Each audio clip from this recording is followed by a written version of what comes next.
si la présidentielle de 2025 se jouait sur un pénalty décisif? Paul Biya hésite à désigner son stratège, Chiroma s'avance et au même moment, une mine de fer vient bouleverser l'économie camerounaise.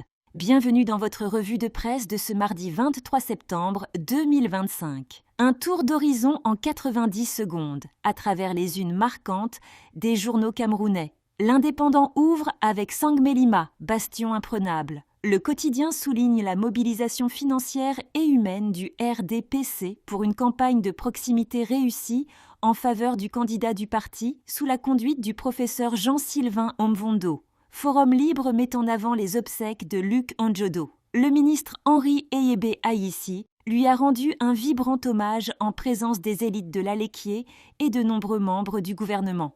The Guardian Post s'attarde sur la présidentielle 2025 avec ce titre choc « Accouchement difficile ». Paul Biya hésiterait à nommer son Premier ministre comme directeur de campagne. En parallèle, Dion Ngouté, envoyé spécial du chef de l'État, lance d'importants projets miniers dans le sud. Cameroun Tribune parle d'exploitation minière, notre fer de lance. Le quotidien national revient sur l'inauguration de la mine de Bipindi Grand Zambi qui fera désormais du Cameroun un pays producteur de fer. Komboro Média titre, Françoise Puenne s'explique. Accusée de tribalisme après la diffusion d'une vidéo tronquée, l'élu s'est défendu face à la polémique. Le Messager s'interroge.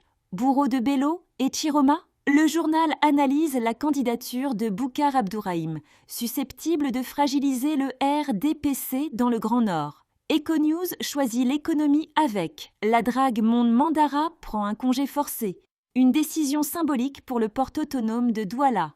L'économie s'intéresse aux retombées de la route Babadjou-Bamenda, une infrastructure stratégique pour relier le Cameroun au Nigeria et renforcer les échanges commerciaux. Enfin, Mutation parle de politique avec. Pénalty du changement, Issa Chiroma s'avance. Le leader du FSNC semble sur orbite pour la présidentielle après ses multiples ralliements. En résumé, la présidentielle 2025 s'annonce disputée. La scène économique se dynamise avec le lancement des projets miniers et d'infrastructures, tandis que les débats politiques continuent d'alimenter la une.